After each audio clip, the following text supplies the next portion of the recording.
लातूर महानगरपालिकेच्या 18 प्रभागातील 70 जागेसाठी निवडणूक सुरू आहे आणि त्या अनुषंगानं अनेक पक्षाकडे अनेक इच्छुकांनी उमेदवारी मागितली.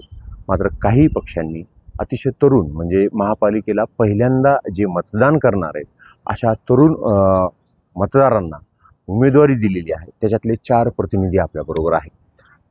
तर ते नेमके त्यांचं वय काय, त्यांचं शिक्षण काय आणि ते राजकारणात का आले हे सगळ्या गोष्टी आपण जाणून घेऊयात. काय नाव आहे तुमचं? माझं नाव नंदिनी महेश झव्वर आहे.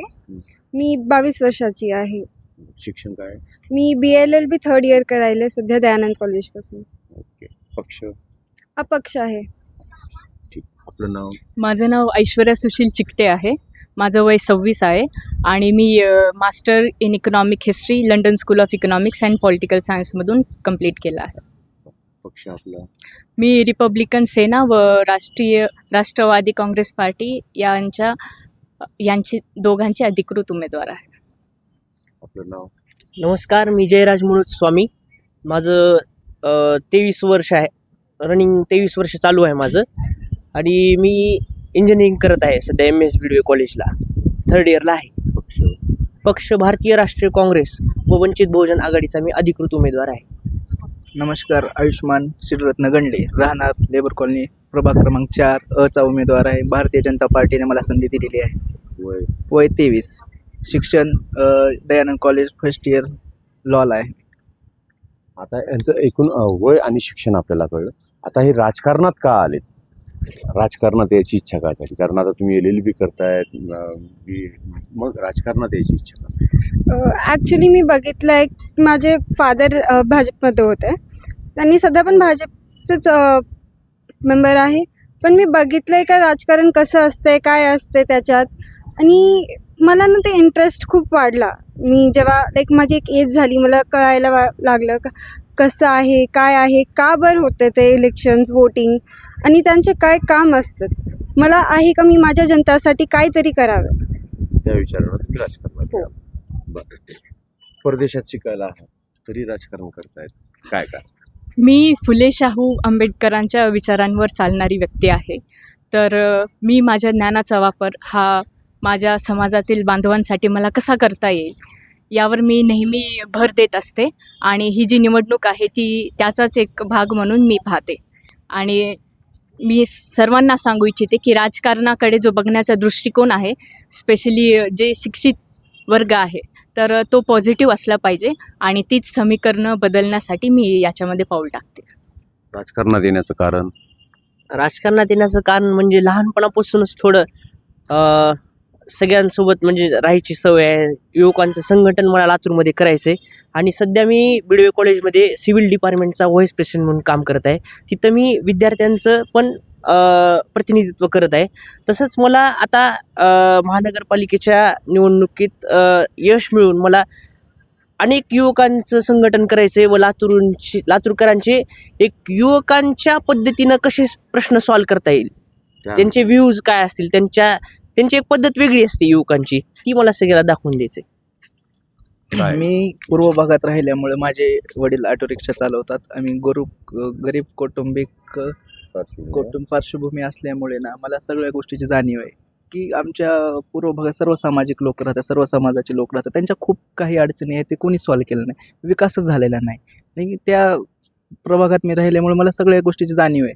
रस्त्यापासून नालीपर्यंत सगळ्यांचे, नालीच्या खाली घर आहेत आमच्या इकडले. काहीतरी घर कुठे, नाली कुठे दिसणार नाही. तुम्ही येऊन एकदा पाहिले तरी चालेल तुम्हाला. त्या सगळ्यातून मार्ग काढण्यासाठी निवडून मला लोकांना न्याय द्यायचा. मी बघितले किती परिस्थिती बिकट आहे आमच्या प्रभागात.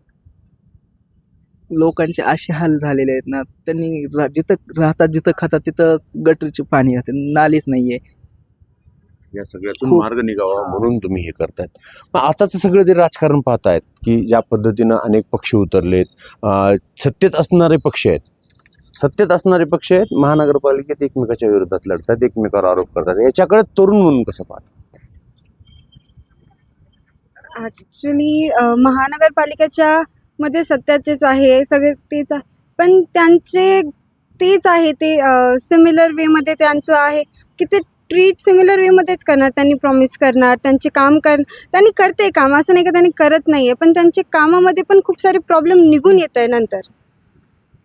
तुम्ही याच्याकडे कसं पाहतात? कारण सत्ता जे आहे आता राज्यातली सत्ता जी आहे त्याच्यामध्ये जे मित्रपक्ष आहेत ते आता एकमेकाच्या विरोधात आहेत, एकमेकावर आरोप करतात आणि त्याच एका पक्षाचे, सत्तेतल्या पक्षाचे तुम्ही उमेदवार आहात.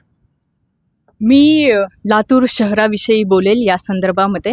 लातूरमध्ये जो सत्ताधारी पक्ष आहे लातूर महानगरपालिकेमध्ये, तो नेहमीच काँग्रेस आणि BJP राहिलेला आहे. पण राष्ट्रवादी काँग्रेस किंवा रिपब्लिकन सेना किंवा इतर जे पक्ष आहेत त्यांना कधीही तेवढे प्रतिनिधित्व हे भेटलेले नाही आहे.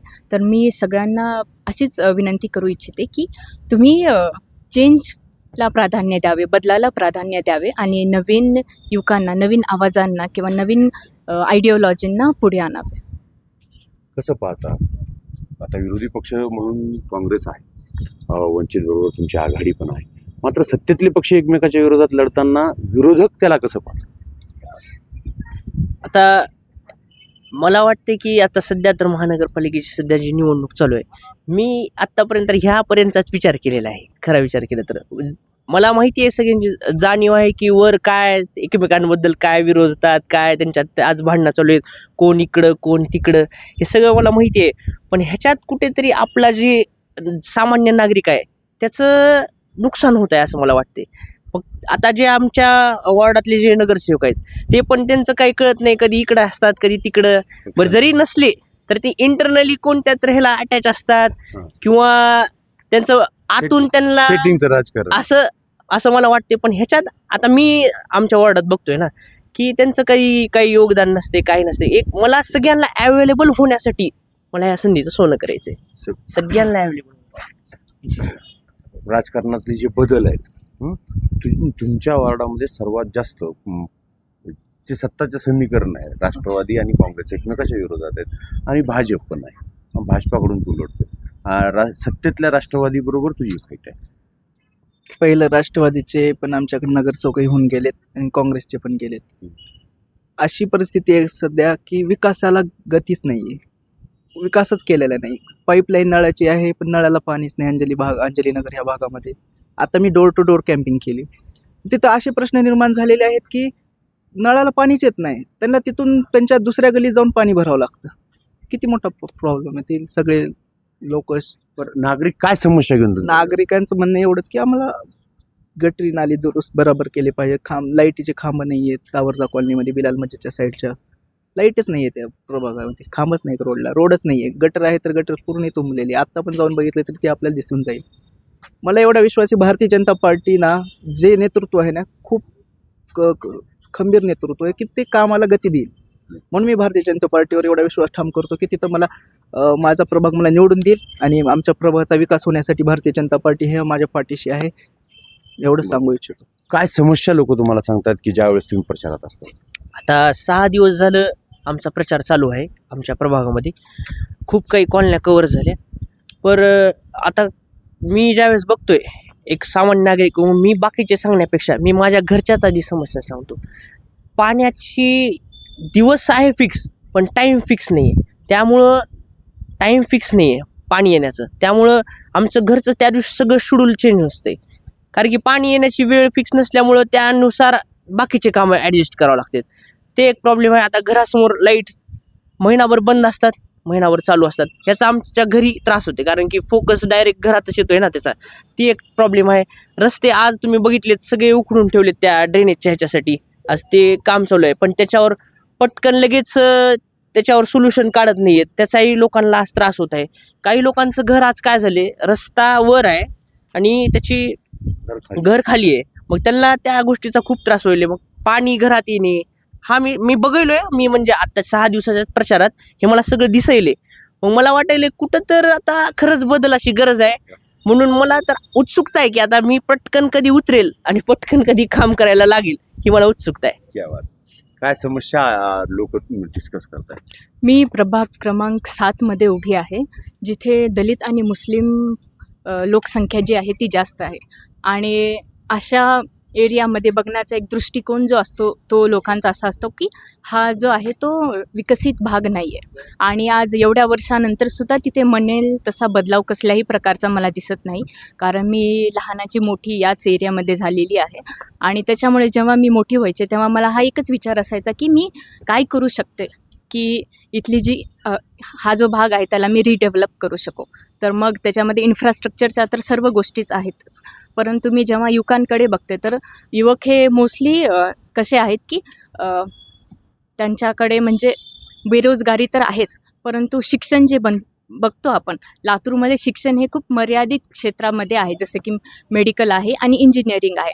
आणि प्रत्येकजण हा मेडिकलला इंजिनिअरिंगला नाही लागू शकत, ही काळ्या दगडावरची पांढरी रेष आहे. तर त्याच्यामुळे त्या युवकांना ज्याच्यामध्ये त्यांचा खरंच कल कशामध्ये असू शकतो तर त्यांना मला त्यांच्या करिअर संदर्भाविषयी किंवा शिक्षण क्षेत्रामध्ये सुद्धा क्रांती करून आणायची आहे. आणि त्याच्यामध्ये मला मोस्टली डिजिटल वॉर्ड हा बनवण्याचं माझं स्वप्न आहे, ज्याच्यामध्ये मी फ्री वायफाय देऊ शकेल, ज्याच्यामुळे शिक्षण हे पूर्ण जागतिक लेवलचं विद्यार्थ्यांपर्यंत कसं नेता येईल त्याच्यावर माझा जोर असेल. आणि बाकी वैद्यकीय जे आपण बघतो की मोठ्या हॉस्पिटल्समध्ये इथपर्यंत लोकांना यावं लागतं आणि एमर्जन्सीज असतात. त्याच्यामुळे वॉर्डमध्ये प्रत्येक रोड म्हणा किंवा एखाद्या कॉर्नरमध्ये हा आपल्याला जसं आपण दिल्लीमध्ये मॉडेल बघितलेलं आहे की मोहल्लामध्ये आपलं हे पाहिजे, हॉस्पिटल पाहिजे, क्लिनिक पाहिजे, मोहल्ला क्लिनिकची जी कॉन्सेप्ट आहे. तर या गोष्टींवर मी काम करण्याचा प्रयत्न करेल. काय समस्या तुला जाणवल्या? माझ्या वॉर्डात सर्वात मेन प्रॉब्लेम मी जे ऐकलं आहे ते आहे का गोलाई माझा मेन एरिया आहे. त्याच्यामध्ये जगदंबे माताचे जे मंदिर आहे तिथं ते अतिक्रमण जे आहे त्यांच्यावरती खूप लोकांना त्रास आहे. म्हणजे आपण कुठं पण जाऊ कसं पण त्यांचं ते कम्फर्टेबल त्यांना ते वाटत नाही तिथं. तर माझं हेच असेल का मी त्या लोकांचे प्रॉब्लेम गोलाई अतिक्रमण मुक्त करेल मी. आता तुमचं नेमकं काय व्हिजन असेल की पुढे जर निवडून आलात तर काय व्हिजन घेऊन काम कराल थोडक्यात सांगा. मला माझ्या भागातील सर्व जाती व धर्मातील लोकांसाठी काम करायचे आणि विकासावर गती द्यायचे. बस एवढंच माझं विचार. काय व्हिजन असेल? आता विजन जर बघायला गेलं तर मला आदरणीय अमित भैया देशमुख यांचं नेतृत्व खूप आवडते. त्यांचे विचार आवडतात मला. त्यांचे विचार, त्यांची व्ह्यूज आणि त्यांचे काम मला लोकांपर्यंत पोहोचवायचे. म्हणजे थोडक्यात मला भैयांचं नेतृत्व घराघरात न्यायचं आहे, हेच माझं विजन आहे. काय सांगा? माझं विजन हे प्रत्येक महिलांसाठी आहे, प्रत्येक विद्यार्थ्यांसाठी आहे, वयोवृद्ध व्यक्तींसाठी आहे आणि बेरोजगार सुशिक्षित लोकांसाठी आहे. आणि या सर्व स्तरावरील लोकांना मी प्रत्येक प्रकारची मदत करू इच्छिते. महिला सक्षमीकरण, सुरक्षितता जो प्रश्न आहे या सर्व गोष्टींवर मी काम करू इच्छिते. काय व्हिजन घेऊन? माझं विजन आहे का मी माझ्या वॉर्डचे आणि दुसरे पण लोकांना मी सुशिक्षित करेल. त्यांना त्यांचे जे काम आहे त्यांना ते जाणीव देईल का कसं आहे, काय आहे आणि त्यांचे काय मत आहे, त्यांचे काय व्हॅल्यू आहे मतांचे, ते त्यांना जाणीव कराल. लोकशाही सक्षम कशी होत असते तर ते अशा तरुणांपासून, कारण ते तरुण जर राजकारणात उतरले आणि त्यांना लोकांचे प्रश्न कळले, लोकशाहीची मूल्य कळली तर लोकशाही समृद्ध होत असते. निशांत भद्रेश्वर, ABP माझा, लातूर. ABP माझा, उघडा डोळे बघा नीट.